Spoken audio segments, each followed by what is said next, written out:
Hello everyone and welcome to my channel dear students. आज हम यहाँ पे इंटीग्रल्स में हमारा जो नया टॉपिक है वो है मेथड्स ऑफ इंटीग्रेशन।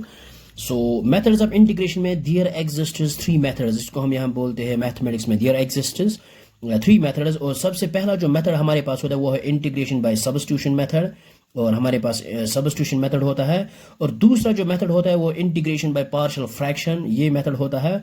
और तीसरा जो मेथड होता है वो हमारे पास होता है इंटीग्रेशन बाय पार्ट्स। ओके, सो अब हम यहाँ पे डिस्कस करते हैं सबसे पहला जो मेथड है वो है इंटीग्रेशन बाय सब्स्टिट्यूशन, और इसकी एक एग्जांपल लेते हैं और फिर इसको यहाँ पे सॉल्व करते हैं।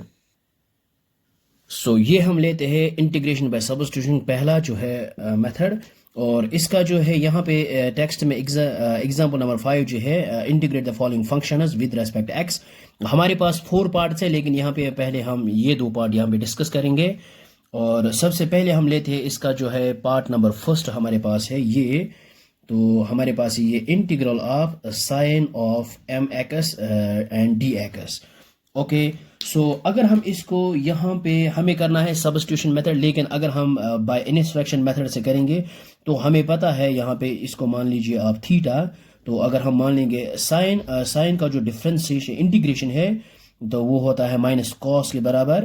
तो यू नो दैट अगर हम यहाँ पे डिफरेंशिएशन ऑफ कॉस करेंगे ये हमारे पास आएगा माइनस साइन एक्स। लेकिन अगर हम इंटीग्रेशन ऑफ साइन एक्स करेंगे तो ये माइनस इसको देंगे तो हमारे पास आएगा माइनस कॉस एक्स प्लस सी। तो इसकी जो हम अगर इंटीग्रेशन यहाँ पे करेंगे तो हमारे पास आएगा minus cos of M x plus C. लेकिन यहाँ पे जो है जब हम एम एक्स को डिफ्रेंसिएशन करेंगे तो ये एम जो है कॉन्स्टेंट ये नीचे आएगा। तो ये है इसकी इंटीग्रेशन, लेकिन इसको कहते हैं बाय इंस्ट्रक्शन मेथड। लेकिन यहाँ पे हमें ये नहीं करना है, हमने यहाँ पे करना है बाय सब्स्टिट्यूशन मेथड। तो यहाँ पे हम क्या करेंगे, सबसे पहले हम यहाँ पे पुट करेंगे इस ये जो है एम एक्स, इसको पुट करेंगे किसी और वेरिएबल के इक्वेट। यानी हम यहाँ पे पुट करेंगे M X is equal to T, ये इसको हम रखते हैं इक्वेशन नंबर फर्स्ट। अब यहाँ पे हम डिफ्रेंशिएट करेंगे, differentiating equation first with respect T. अब हम यहाँ पे इसको डिफ्रेंशिएट करेंगे with respect T. So M is constant, इसको एज इट इज लिखते हैं, और differentiation of X with respect T हमारे पास आएगा D x divide by D T, और विच इज इक्वल, और टी का जब हम डिफ्रेंशिएशन करेंगे विद रेस्पेक्ट टी हमारे पास आएगा 1। ओके, सो इसके बाद हम यहाँ पे क्या करेंगे, D X is equal to ये है डी टी, इसको यहाँ पे मल्टीप्लाई करते हैं और ये एम यहाँ पे है मल्टीप्लाई। अब हम नेक्स्ट स्टेप जो है हम यहाँ पे लिखेंगे D X as it is, और डी टी इस एम को हम यहाँ पे डिवाइड करेंगे। तो ये हमारे पास आया है डी एक्स का वैल्यू। ओके, सो अब हम यहाँ पे इक्वेशन ये जो हमारे पास जो इंटीग्रल है इसको एज इट इज लिखते हैं पहले। So sine of M x हमारे पास ये है, और d x which is equal to sine of, देखो इसकी जगह हमने यहाँ पे पुट किया है, सब्स्टिट्यूट किया है टी के बराबर, हम यहाँ पे लिखेंगे साइन ऑफ टी। और यहाँ पे जो है डी एक्स और डी एक्स की जगह हम यहाँ पे लिखेंगे d t divide by m. तो ये एम यहाँ पे कॉन्स्टेंट है, इसको हम यहाँ इंटीग्रल से बाहर निकालते हैं और हम यहाँ पे लिखेंगे 1 by M integral of sine of T और D T. So we know that integration of sine minus cos के बराबर आता है। सो यू नो दैट अगर हम यहाँ पे डिफरेंशिएशन ऑफ कॉस करेंगे ये हमारे पास माइनस साइन एक्स आएगा। लेकिन अगर हम इंटीग्रेशन ऑफ साइन को करेंगे, इस माइनस को यहाँ पे लिखते हैं तो हमारे पास आएगा माइनस कॉस। तो हम यहाँ पे लिखेंगे 1 बाई एम, इसकी जगह हम यहाँ पे लिखेंगे माइनस कॉस ऑफ टी और plus c, c is the arbitrary constant.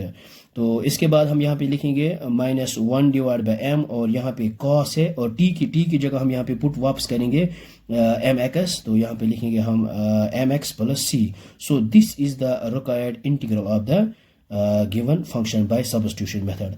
I hope कि आपको ये समझ में आया होगा, बहुत ही आसान है ये सब्स्टिट्यूशन मेथड। और अब हम यहाँ पे नेक्स्ट पार्ट यहाँ करेंगे। सो ये हमारे पास सेकंड पार्ट है, और यहाँ पे हम पुट करेंगे इस एक्स स्क्वायर प्लस 1, इसको हम इक्वेट करते हैं टी के बराबर। सो यहाँ पे पुट करेंगे हम put x square plus 1 which is equal T, इसको हम यहाँ पे रखते हैं इक्वेशन फर्स्ट। अब हम यहाँ पे डिफरेंशिएट करेंगे। सो यहाँ पे हम करेंगे differentiating equation first with respect T. तो एक्स स्क्वायर को जब हम डिफरेंशिएट करेंगे हमारे पास आएगा 2x, और लेकिन विद रेस्पेक्ट टी है यहाँ पे आएगा D x divide by D T, और प्लस 1 है कॉन्स्टेंट, और differentiation of constant equal to 0, और differentiation of t with respect t ये हमारे पास आएगा 1 के बराबर। और इसको हम लिखते हैं D x 2x D x which is equal इस d2 को यहाँ पे मल्टीप्लाई करते हैं, हमारे पास आएगा dt। और इसके बाद हम यहाँ पे हाँ इसको एज इट इज़ रखते हैं, ये 2x dx is equal dt, क्योंकि यहाँ पे हम जब देखेंगे 2x और ये dx ये dt के बराबर आएगा यहाँ पे।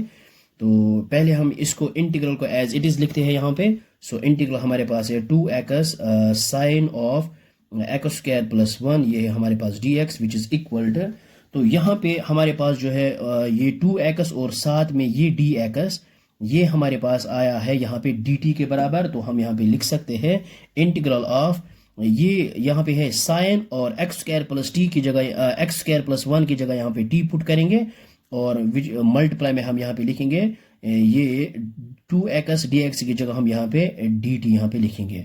सो we know that integration of sine हमारे पास आता है minus cos t plus c। So हमारे पास लास्ट जो फाइनल रिजल्ट आएगा वो आएगा माइनस कॉस ऑफ, और t की जगह हम वापस ये पुट करेंगे x square plus 1।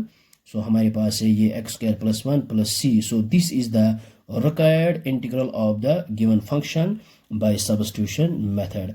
So I hope आपको ये समझ में आया होगा, बहुत ही आसान है। So thanks for watching this video.